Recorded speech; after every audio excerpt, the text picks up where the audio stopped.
नमस्कार दोस्तों, मैं मयूर वाजपेयी आप सबका स्वागत करता हूं यूपी रेगुलर क्लासेस के इस ऑनलाइन प्लेटफॉर्म में। और जैसा कि हम लोगों ने प्रत्येक टॉपिकों में जीएस के प्रत्येक टॉपिकों में प्रत्येक सिलेबस के अनुसार प्रत्येक टॉपिक में हम लोगों ने 1 बाय 1 प्रैक्टिस सेशन शुरू किया है और उस प्रैक्टिस सेशन का ये दूसरा पार्ट होगा।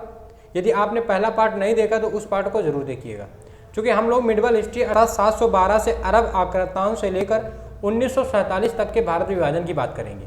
ठीक, और प्रैक्टिस सेशन में हमने बताया भी है आपको, उन्हीं शब्दों को रिपीट करेंगे कि आप यदि किसी भी एग्जाम के तैयारी कर रहे हो, आगामी परीक्षाओं में बैठने के लिए आप अपने आप को तैयार कर रहे हो, तो आपको बहुत आवश्यक है प्रीवियस ईयर क्वेश्चनों का प्रारूप समझना।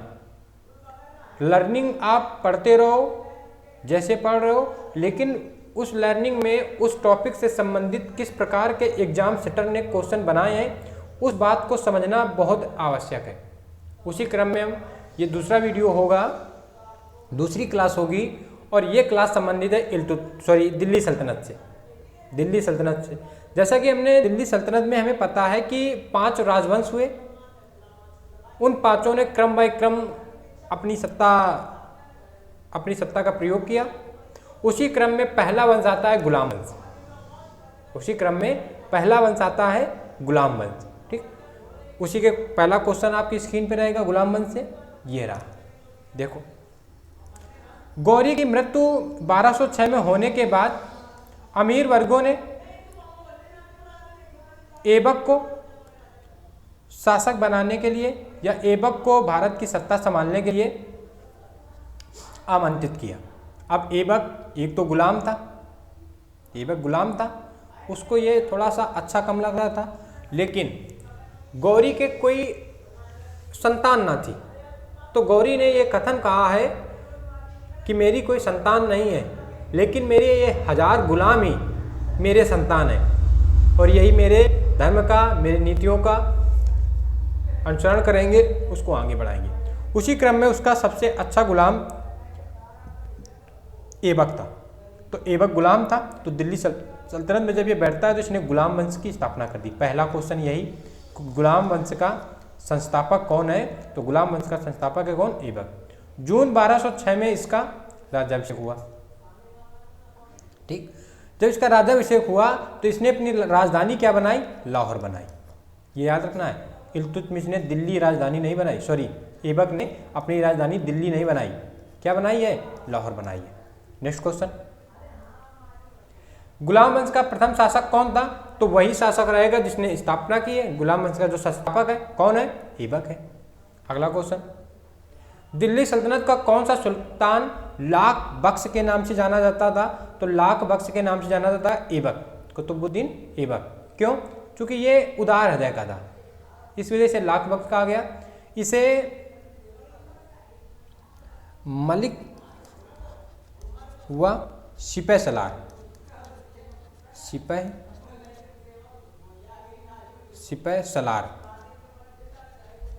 मलिक व सिपह सलार की उपाधि मिली ऐबक को।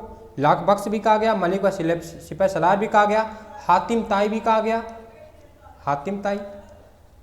और कुरान खां भी कहा गया। ऐसा कहा जाता था ये कुरान का वाचन बड़े सुरीले स्वरों पे करता था, कुरान खां भी कहा गया।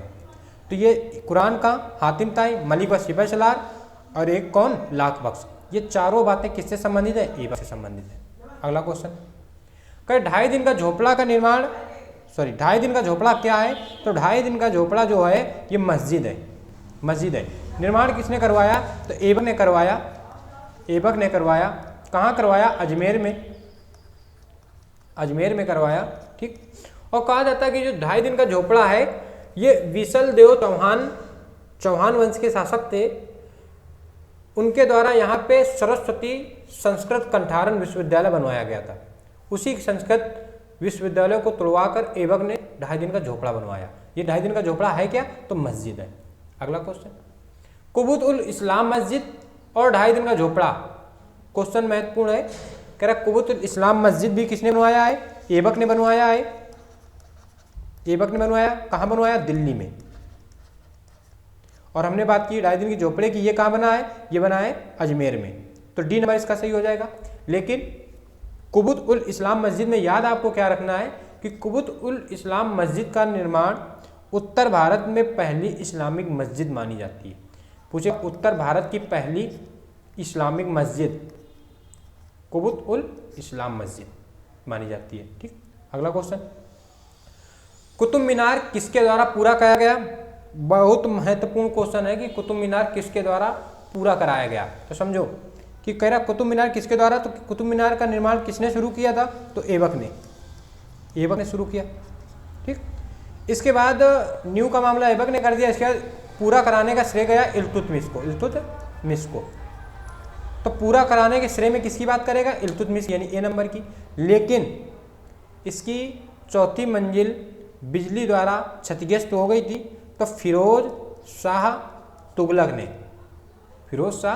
ने इसकी चौथी मंजिल का पुनर्निर्माण करवाया और उसकी जगह चौथी और पांचवी मंजिल का निर्माण करा दिया।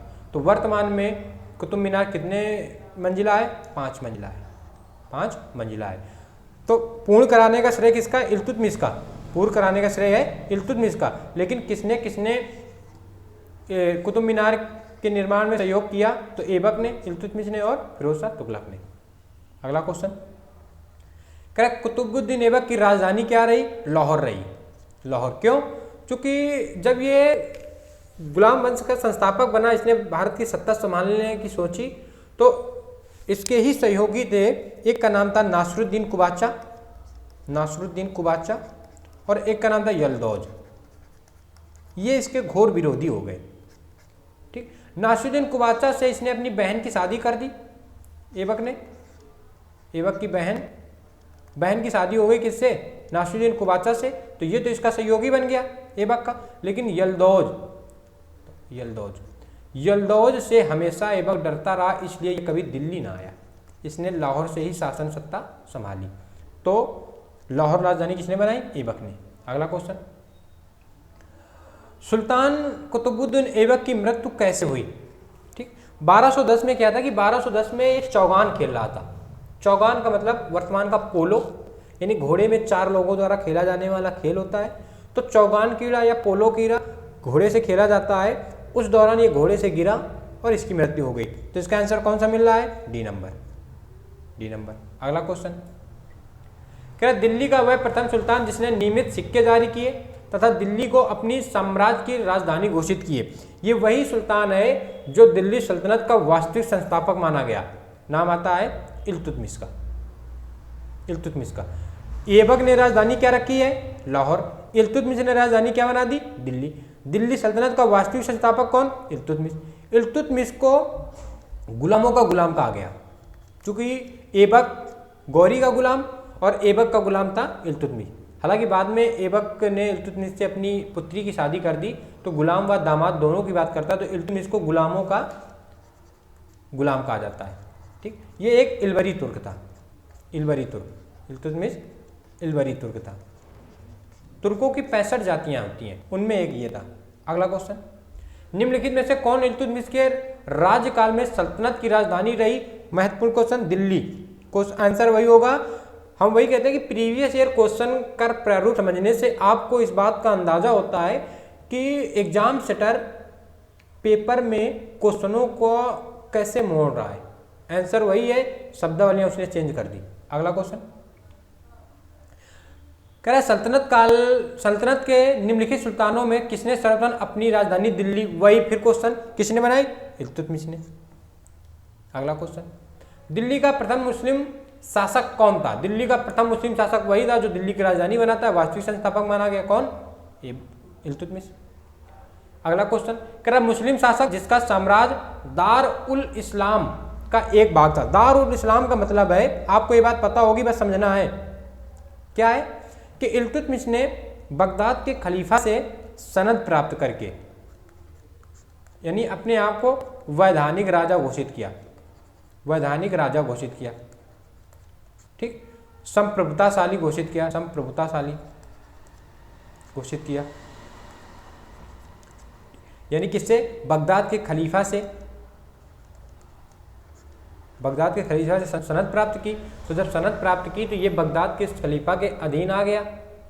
उसको बगदाद के खलीफा को अपना गुरु मान रहा है, अपना सुपीरियर मान रहा है, तो वो बगदाद के खलीफा से जो संबंधित धर्म रहा वो दारुल उल इस्लाम से संबंधित रहा। तो इल्तुतमिश का जो साम्राज्य रहा वो किससे हो गया? बगदाद के खलीफा यानी दारुल इस्लाम से संबंधित। अगला क्वेश्चन, गुलामों को गुलाम किसको कहा गया? इल्तुतमिश को कहा गया। अभी हम लोगों ने चर्चा की है। अगला क्वेश्चन, गुलामों को गुलाम किसे कहा गया? फिर वही क्वेश्चन रिपीट हुआ है, इल्तुतमिश को कहा गया है। अगला क्वेश्चन है, निम्नलिखित में से कौन इल्तुतमिश का प्रतिद्वंदी नहीं था? देखो, यलदौद ऐबक का प्रतिद्वंदी था, ये दिल्ली में बैठना चाह रहा था, इल्तुतमिश बैठ गया तो ये इल्तुतमिश का प्रतिद्वंदी हो जाएगा। ठीक, नासिरुद्दीन कुबाचा को ऐबक ने अपनी तरफ शामिल कर लिया, लेकिन दिल्ली की गद्दी पर ये भी बैठना चाह रहा था, क्योंकि ऐबक से इसका संघर्ष चालू रहा था, तो ये भी विरोधी था। अली मर्दान जो बंगाल के क्षेत्र में था, ये भी इसका विरोधी था। मलिक अल्तुनिया ये इसका विरोधी ना था, ये मलिक अल्तुनिया बठिंडा का शासक था, इससे इसकी पुत्री शादी करेगी आगे। ठीक, तो ये कौन, इसका सही कौन सा हो जाएगा? डी नंबर, बाकी इसके विरोधी रहे हैं। अगला क्वेश्चन, क्या निम्नलिखित में कौन मध्यकालीन भारत की प्रथम महिला शासिका थी? रजिया सुल्ताना। कौन थी? रजिया सुल्ताना, इल्तुतमिश की पुत्री थी। नेक्स्ट क्वेश्चन, मंगोल आक्रमणकारी चंगेज खां भारत की उत्तर पश्चिम सीमा पर निम्न में से किसके काल में आया? मंगोल ख्वारिज्म का पीछा करते हुए, ख्वारिज्म के पुत्र मकबरनी का पीछा करते हुए चंगेज खां उत्तर पश्चिम सीमा में देखा गया, सिंधु नदी के तट पर। किसके समय देखा गया? तो ये देखा गया इल्तुतमिश के समय, 1226-27 की बात थी। हालांकि मकबरनी की सहायता इल्तुतमिश ने शारीरिक सहायता करने से मना कर दिया था, आर्थिक मदद दे के उसको वापस भेज दिया। ठीक, और जब मकबरनी चला गया तो चंगेज खां के भी संकट टल गया। अगला क्वेश्चन, दिल्ली का कौन सा सुल्तान मंगोल नेता चंगेज खां? महत्वपूर्ण क्वेश्चन है, चंगेज खां संबंधित है इल्तुतमिश। और चंगेज खां, तैमूर, बाबर, अकबर, ऐसे करके आपसे पूछ लेगा क्रम बताओ, तो आपको क्रम भी याद रखना कि पहले इल्तुतमिश के समय कौन आ रहा है? चंगेज खां। अगला क्वेश्चन, किसके शासनकाल में मंगोल प्रथम बार सिंधु के तट पर देखे गए? किसके शासनकाल में देखे गए? इल्तुतमिश के शासनकाल में। नेक्स्ट क्वेश्चन, चंगेज खां के अधीन मंगोलों ने भारत पर आक्रमण किया, कब किया, किसके समय किया? तो इल्तुतमिश के समय किया। किसके समय? इल्तुतमिश के समय किया। अगला क्वेश्चन, चंगेज खां का मूल नाम क्या था? तो चंगेज खां का मूल नाम था तेमुचिन। चंगेज खां का मूल नाम तेमुचिन। अगला क्वेश्चन है महत्वपूर्ण क्वेश्चन, क्वेश्चन बड़ा है, सरल है, आप पूरा क्वेश्चन पढ़ोगे फिर आप आंसर दोगे। कह रहा है इल्तुतमिश के शासनकाल में चंगेज खान भगोड़े ख्वारिज्म के युवराज मकबरनी का पीछा करते हुए सिंधु नदी के तट आया? बिल्कुल आया था। मोहम्मद बिन तुगलक के शासनकाल में तैमूर ने मुल्तान पर अधिकार किया? नहीं, ये 1398 की बात है, और उस समय शासक था तुगलक वंश का नासिरुद्दीन महमूद, इसके शासनकाल में आया, न कि एमबीटी के शासनकाल में आया। कह रहा विजयनगर साम्राज्य के देवराज द्वितीय के शासन में वास्को डी गामा केरल के तट पर पहुंचा? नहीं, वास्को डी गामा इनके शासनकाल में नहीं पहुंचा। कृष्णदेवराय के समय पहुंचा था, देवराय द्वितीय के समय नहीं, कृष्णदेवराय के समय। तो इसका आंसर कौन सा हो जाएगा? केवल एक सही है, यानी ए नंबर। अगला क्वेश्चन, इल्तुतमिश ने बिहार में अपना प्रथम सूबेदार किसे नियुक्त किया था? तो बिहार में अपना प्रथम सूबे मलिक जानी को, क्योंकि वहां का बंगाल बिहार का विरोधी कौन था? अली मर्दान। ठीक, तो इसका आंसर कौन सा है? डी नंबर, मलिक जानी को नियुक्त किया था। अगला क्वेश्चन, रजिया बेगम को सत्ताच्युत करने में किसका हाथ रहा? तो तुर्कों का। 1200 रजिया बेगम 1236 में शासिका बनी। इल्तुतमिश की मृत्यु के बाद इसका पुत्र रुकनुद्दीन शासक बना, जो अयूब शासक था। रुकनुद्दीन के शासन में शाह तुर्कान, उसकी माँ शाह तुर्कान थी, वो छाई रही, लेकिन रजिया ने रुकनुद्दीन को हटाकर खुद सत्ता पे अपना आसन बैठा लिया और शासिका बनी। लेकिन रजिया क्या करती थी कि लड़कों जैसे चोला कौवा पहन के आती थी, तो अमीर वर्ग जो था वो इसका विरोध करता था, और इल्तुतमिश ने एक प्रथा शुरू की थी कि जिसको भी समस्या हो वो शुक्रवार को लाल कपड़े पहनकर नमाज अदा करने आए। तो क्वेश्चन एक और बनता है कि जब शुक्रवार को रजिया लाल कपड़े पहनकर नमाज अदा करने आती है तो जनता द्वारा इसको सहयोग दिया गया, तो सर्वप्रथम जनता द्वारा दिल्ली सल्तनत में किसको नियुक्त किया गया, किसको शासक माना गया? तो जनता द्वारा सबसे पहले किसको बनाया गया? रजिया सुल्ताना को। जनता द्वारा पहली बार दिल्ली सल्तनत में चुना गया शासक राजा कौन हुआ? रजिया सुल्ताना हुई। ठीक, इसको हटा दिया तुर्कों ने। अगली बात, दिल्ली के सुल्तान बलबन का पूरा नाम क्या था? पूरा नाम था गयासुद्दीन बलबन। गयासुद्दीन बलबन। ठीक, अगला क्वेश्चन, बचपन का नाम था बाहुद्दीन। जब ये शासक बनता है तो गयासुद्दीन बलबन के नाम से शासक बनता है। और ये बलबन रजिया ने 1238 में बठिंडा के शासक अल्तुनिया से विवाह किया था। अल्तुनिया विवाह किया था। ठीक, उस समय बलबन रजिया के शासन में मलिक आखूर के पद पर था बलबन, यानी बलबन, और वहीं से वो षड्यंत्र रच रहा था। रजिया को मरवाने के बाद का मामला बलबन का रचा हुआ षड्यंत्र रहा है। अगला क्वेश्चन, क्या दिल्ली के किस सुल्तान के विषय में कहा गया कि उसने रक्त एवं रौ शुद्धि की नीति अपनाई? बलबन के बारे में कहा गया। अब बलबन 1265 में शासक बना।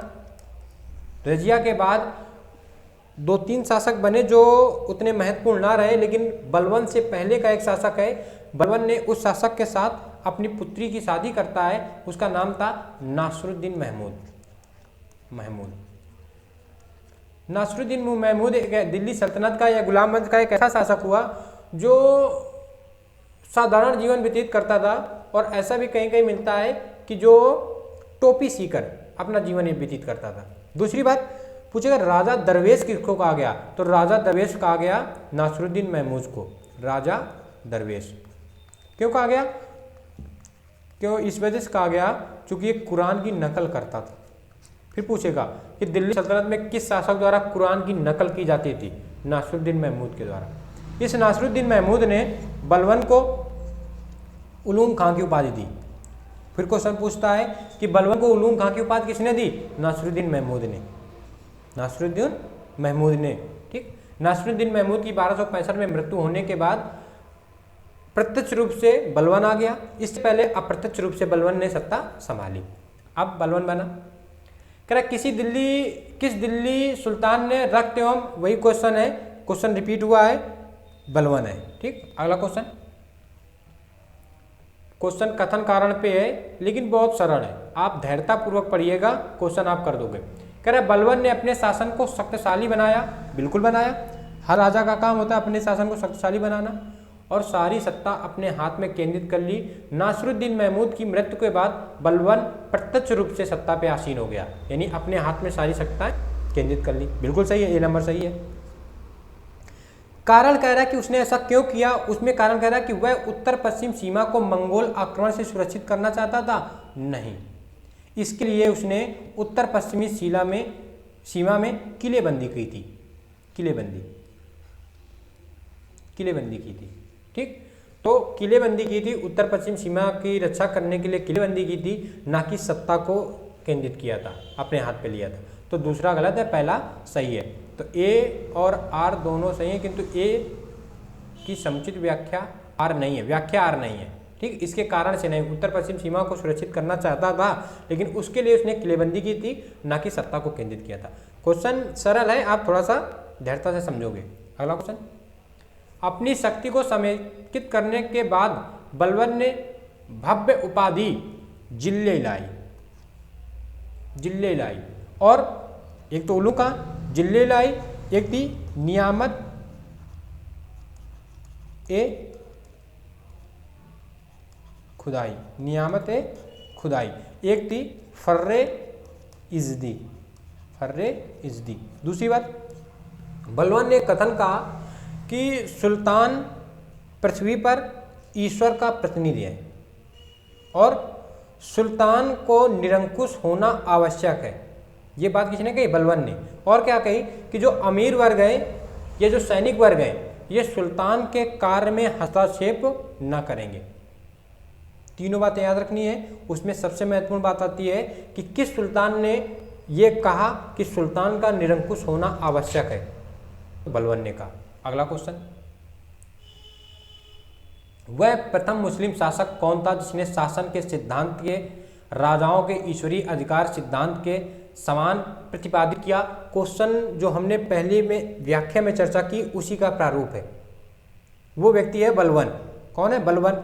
अब हमने क्या किया कि हमने बताया आपको कि बलवन ने कहा था कि सुल्तान पृथ्वी पर ईश्वर का प्रतिनिधि है। अब देखो बात हमने सुल्तान की कही, उसने राजा रख दिया। ईश्वर के अधिकार सिद्धांत यानी ईश्वर का प्रतिनिधि की बात है। तभी तो आपसे कहते हैं कि आप प्रीवियस ईयर क्वेश्चन जब तक ना समझोगे तब तक आप लर्निंग कितनी भी बार पढ़ते रहो, कहीं ना कहीं आपको वीकनेस लगेगी। आपको जब एग्जाम हॉल पे जाओगे तो वो कॉन्फिडेंस ना होगा। ठीक, अगला क्वेश्चन ये रहा, कह रहा निम्नलिखित सुल्तानों में से किसने गढ़मुक्तेश्वर की मस्जिद की दीवारों पर अपने शिलालेखों में स्वयं को खलीफा का सहायक किसने बताया? तो खलीफा का शासक बताया बलवन ने। ठीक, अगला क्वेश्चन, तुगरिल खां ने किसके शासन काल के दौरान विद्रोह किया था? तुगरिल खां ये बंगाल का शासक था। इसने बलवन के समय विद्रोह किया था। किसके समय? बलवन के समय किया था। ठीक, गुलाम वंश से अपने क्वेश्चन जो प्रीवियस ईयर के थे वो लगभग कंप्लीट हो रहे हैं। उसकी थोड़ी सी व्याख्या हम और करना चाहेंगे। आपने यहाँ तक इतने क्वेश्चन किए हैं तो अब आप केवल मौखिक बातें सुनोगे और अगर आपको वो बातें लगे कि नहीं ये नोट करना, हमें ये चीज़ें ना पता थी, तो फिर आप उनको राइट डाउन करोगे। शुरू करते हैं। जब ऐबक गौरी की मृत्यु के बाद ऐबक शासक बनता है तो क्वेश्चन बनता है कि ऐबक किस पद पर था?